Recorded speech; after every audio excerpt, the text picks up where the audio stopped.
Hello and welcome.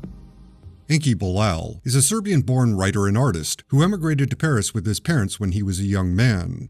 At the age of 14, he met René Goscinny, the writer of the internationally known series Asterix, who encouraged him to create comics. This led to his first published story, The Cursed Bull, being published in the premier French magazine Pilote in 1972. Since then, his translated work has appeared in volumes published by Catalan and Humanoids, and he had numerous pieces featured in the magazine Heavy Metal. One such piece is the subject of this video, the Carnival of the Immortals. Although, some may know this as the Immortals Fete, as it was known in Heavy Metal, or Gods and Chaos, as it was called for the Catalan edition. Carnival of the Immortals is its most current title. Carnival is the first part of the Nikopol Trilogy, which also includes The Woman Trap and Equator Cold. Finally, Bilal wrote and directed a new version of these stories in the 2004 movie Immortal. We'll get to all of that in a moment. First, let's examine the plot of Carnival.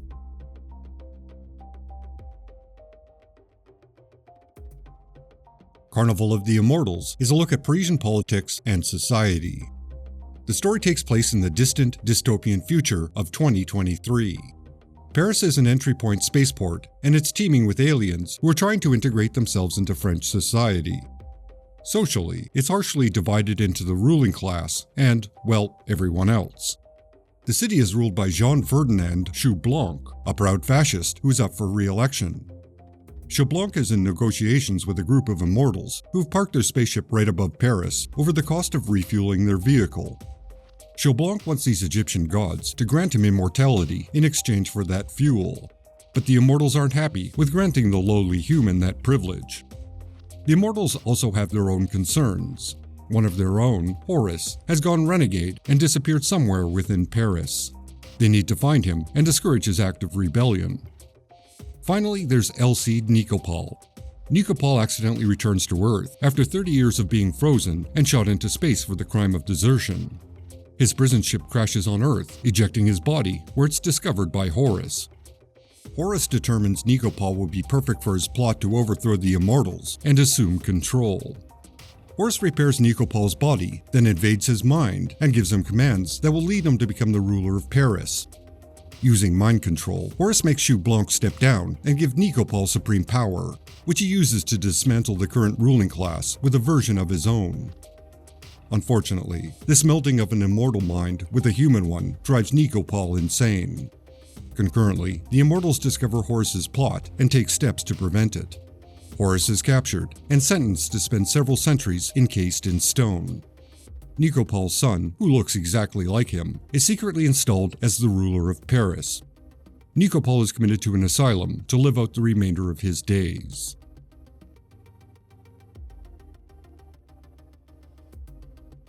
Like with manga, there are cultural and political aspects that are beyond my knowledge, many of which are likely somewhat obscured by translation, so interpreting the text and images can be a challenge. For example, the name of the lead character, Elcide Nikopol. Elcide is the French and Italian name variation for the Greek hero Heracles, more commonly known as Hercules. Nikopol is an actual Ukrainian city, renamed from Greek into Russian, both of which apparently mean City of Victory. So, one could interpret Carnival as a tale of the wandering Hercules who enters the City of Victory looking for adventure. Personally, I don't feel confident in that interpretation, but I can't say it's not an underlying element. After all, Nikopol is a wayward traveler who finds himself in the middle of an episode of political maneuvering he's not interested in. He's forced to participate due to the demands of a god, much like the half-mortal Hercules did to prove his worth to his father, the god Jupiter. As another example, the name Choublanc is the combination of white and pastry. Put together and interpreted, Choublanc is white bread, which is usually a derogatory term indicating something that is bland and lacking any character.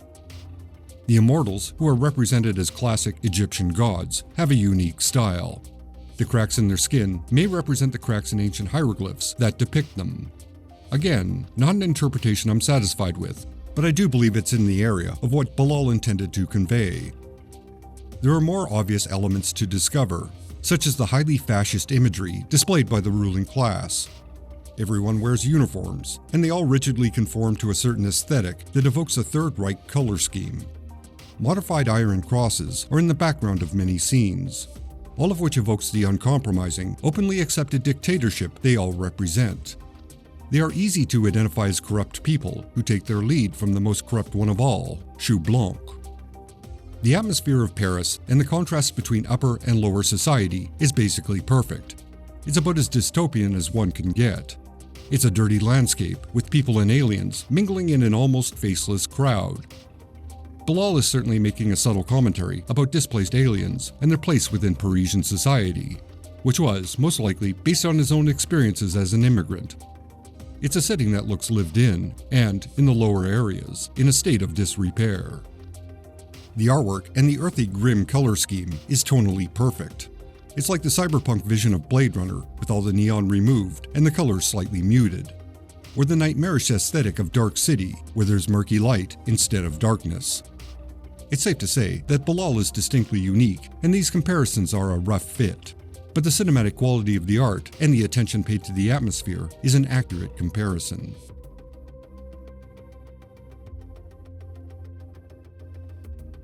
Some years later, Carnival was followed by The Woman Trap and then Equator Cold, which finished off the Nikopol Trilogy, both of which are difficult to interpret, especially Equator, as it contains some highly symbolic imagery. The plot of The Woman Trap introduces Jill Bioscope, an emotionally distressed reporter who is sent to Berlin to cover the arrival of a spaceship. The spaceship in question contains the recovered body of Horace. Nikopol, who has returned to sanity, senses Horace's return and escapes to Berlin.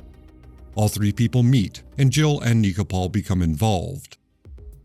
In Equator Cold, Nikopol's son gives up politics and searches for his father.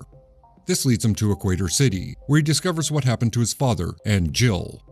And there is chess boxing. There's no way to summarize this piece without mentioning that ridiculous but perfect addition of a chess boxing match. If there's a thematic unity between the pieces of this trilogy, your humble narrator has to admit it escapes my detection. If anything, the focus seems to narrow from a societal overview to an examination of individuals, possibly how those individuals affect the culture or redefine themselves in relation to that culture. But once again, I'm not sold on that interpretation. Bilal's focus certainly shifts from piece to piece, but what he's exploring also becomes more obscure and interpretive. So I cannot speak with any confidence about the entire trilogy, except to say it's a good read and visually interesting. In 2004, Bilal wrote and directed a version of the Nikopol Trilogy called Immortal. It's like a reinterpretation or a second draft of the first two volumes. The film itself is notable for being highly dependent on CGI. Considering the limitations of CGI at the time, the results were variable. There's a bit of a disconnect between the actors, the environment, and the CGI characters they interact with. There are parts that look stunning and grim, and it is visually appealing to a certain degree, but there is no doubt it was shot entirely on a soundstage. And the human CGI characters looked like they needed some extra rendering time. It's hard not to notice all of this when watching it, and it can drop you out of the viewing experience. However, like the source material, it is unusual with its own unique, muted beauty. If it were remade today, with an appropriate budget and human actors in all the human roles, I think it would become an art house classic. For those that like oddball cinema, I would suggest trying to find it. For a general audience, I think most would bail in 20 minutes or less. In the end, I'd say Carnival of the Immortals is a good introduction for anyone interested in the work of Enki Bilal. It is odd and distinct, with its own unique flavor. Thank you for watching. Please like, subscribe, and all that engagement stuff. If you have the means, please support this channel on Patreon. Thanks to all my current supporters on Patreon and YouTube. This has been a rough year, and your ongoing support and kindness have smoothed over a lot of rough edges. I sincerely cannot thank you enough. Extra special thanks to Eidolon, Constant Disappointment Records, Jeff Nicholson, Sicken, Francis De La Cruz, Michael DeFonte, John Nyukes, Andrew Barton, Odin Ashcroft, Ruby St. Dennis, Phil Sagan, Edward Clayton Andrews, Corey Drew, Ellis Greger, Brian Deaton, Tom Granis, John Gaunt, James Graham, and Matt Marino. You are all justified and ancient.